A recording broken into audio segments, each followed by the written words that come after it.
बहुत करीबी से काम किया, फिर नए दौर की आप लोगों की बातचीत भी चली। क्या राहुल गांधी में मादा है कि वो नरेंद्र मोदी को चुनौती दे सके?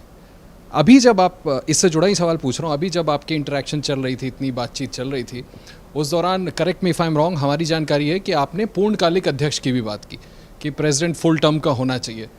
अगर आप पार्टी के साथ होते, एज अ स्ट्रेटजिस्ट आपका पिक कौन होता उस पद के लिए? राहुल गांधी या प्रियंका गांधी, या फिर जैसा सुमित जी ने आपसे पूछा था कि किसी नॉन गांधी को इस क्राइसिस में, जब गांधी परिवार एकदम डिस्क्रेडिट हो चुका है, सत्ता दे देनी चाहिए? और फिर से उसका भी जवाब दीजिएगा कि राहुल गांधी में आपको वो मादा दिखता है कि नहीं? देखिए, किसमें मादा है और किसमें नहीं है, कोई एक व्यक्ति इंक्लूडिंग मी इसका जवाब देना मतलब बिल्कुल एक ओपिनियन है। जैसे ये तो देश की जनता ही तय कर सकती है कि किसमें मादा है और किसमें मादा नहीं है। तो इस मुद्दे पर अंदर बात हुई थी, इसका मतलब बिल्कुल बात हुई होगी। और मुझे किसी दूसरे इंटरव्यू में किसी ने पूछा आपकी पसंद क्या है, तो मैं उस बात पे आपको कह सकता हूं कि आज की परिस्थिति में अगर आप कहेंगे तो मुझे लगता है कि उनको सोनिया गांधी के साथ ही कंटिन्यू करना चाहिए।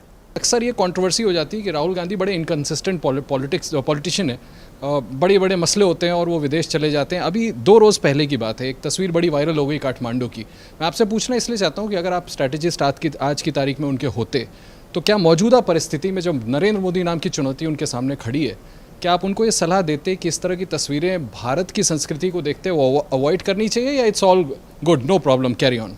मैं तो बड़ा खुश हूँ कि भाई मैं स्ट्रेटेजिस्ट नहीं हूँ उनके साथ। अभी विभाग हो गया, बात कर रहे हैं, कार्यक्रम के आखिरी पलों में हम आ चुके हैं।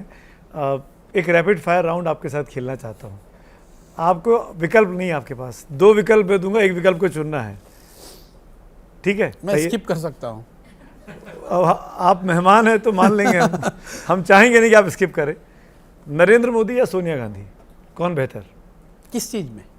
As a politician. भाई देखिए, जो अब फिर ये आपने रैपिड फायर रखा है तो मैं वो बोल नहीं सकता हूँ। किसी दूसरे देश की एक महिला का, इटली से एक महिला का आकर जिस तरह का प्रभाव या जिस तरह की औरा राजनीतिक शक्ति उन्होंने यहाँ देश में बनाई, वो अपने आप में बहुत बड़ा कमेंडेबल चीज़ है।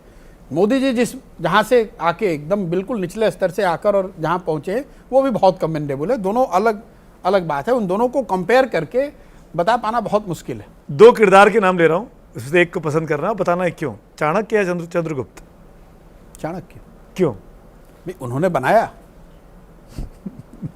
चंद्रगुप्त की अपनी सारी खूबियों और ताकत के बावजूद उनको बनाने वाले तो चाणक्य थे, तो उस हिसाब से चाणक्य। और मेरा ये पर्सनल प्रेफरेंस है, शायद गलत भी हो सकता है। अगला सवाल, बिहार या दिल्ली, कहाँ की राजनीति पसंद है? बिहार।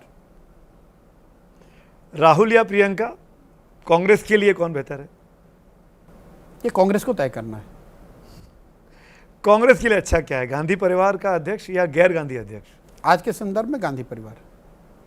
और मोदी के बाद बीजेपी का सबसे सक्सेसफुल नेता कौन होगा, अमित शाह या योगी आदित्यनाथ? आज की तारीख में तो अमित शाह ही हैं। तो अब आखिरी सवाल, रैपिड फायर राउंड खत्म करूंगा।